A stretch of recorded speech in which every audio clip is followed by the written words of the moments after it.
Hey everybody, Eagle Run 23 here. We are talking about ammo, we're talking about reloading, talking about some things you can find and some things you can't find. We might even be able to discuss what you maybe should shoot or should not shoot. So let's go to the whiteboard of knowledge here. I got into reloading just about a year ago. I put it off forever. I should not have put it off forever.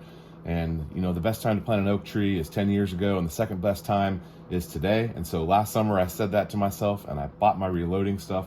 Having a great time learning about it. There's a lot to get bogged down on, but thankfully I was smart enough to make some purchases. Even though I thought they were expensive last summer, I was able to purchase large quantities of things, dyes, powders, primers, bullets, cases, things that I would need for the calibers that I wanted to shoot.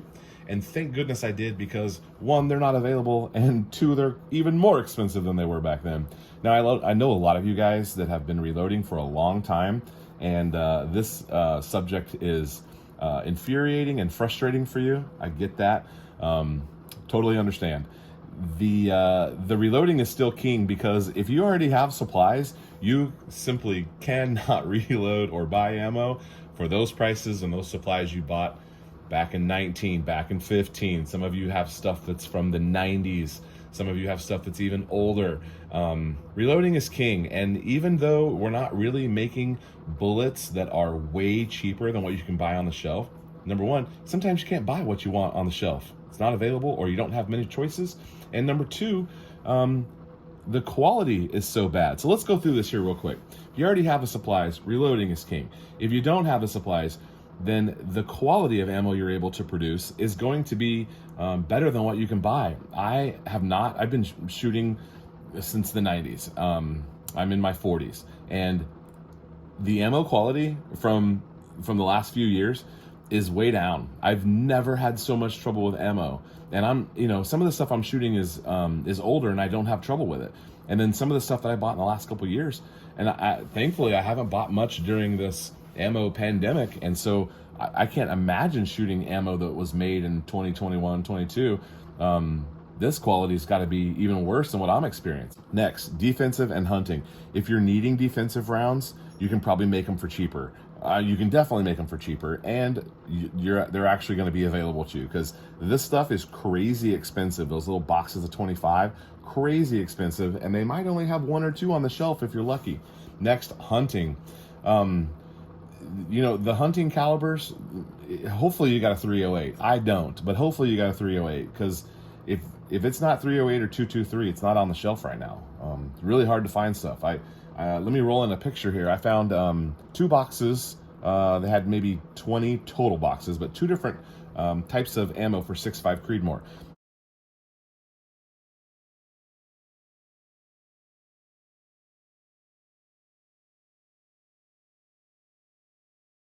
And I always look when I'm there, because I'm still kind of experimenting with that caliber, and I always want to see what they had. I was like, holy cow, look at the prices, and you could only get about 20 total boxes is all they have in the entire store.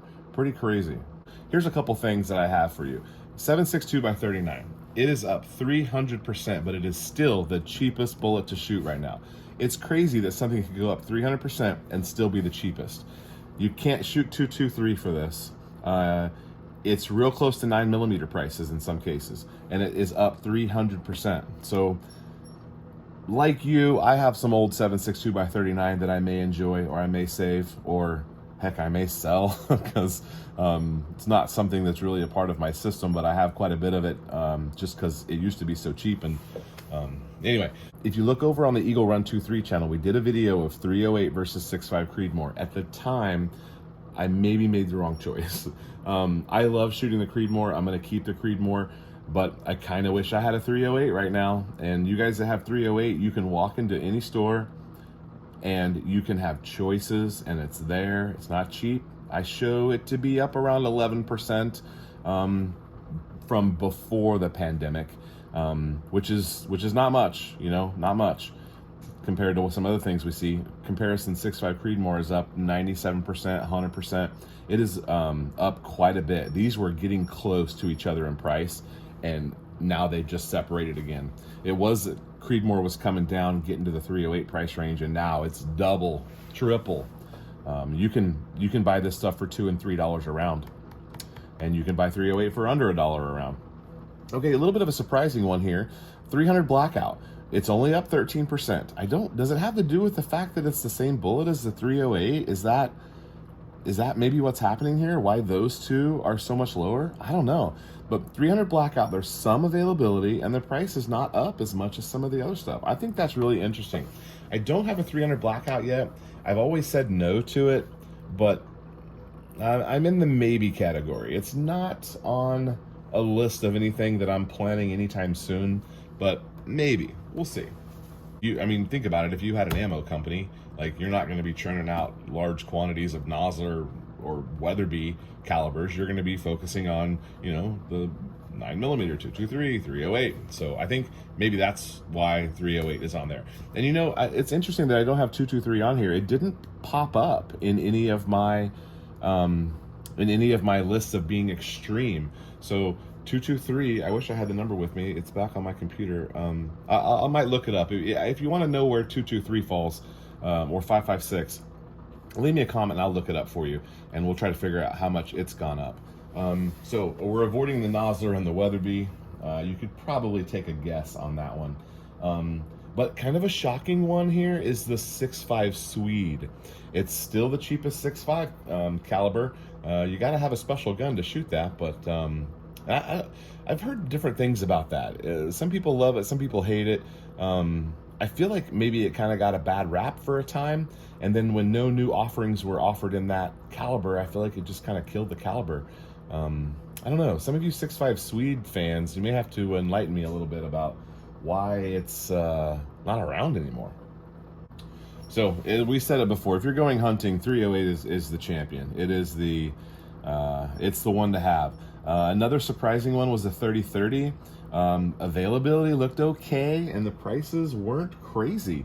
It was one of the cheaper ones that, as far as the percentages have gone up, it was one of the cheaper ones. So good to the 30-30 fans. That's one that I've kind of always wanted, but I don't have anything to shoot it.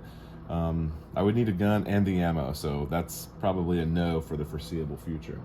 All right, thanks for hanging out with me and talking about some ammo. If you have any questions, shoot them down in the comments, and I'll see what I can do to look those numbers up for you.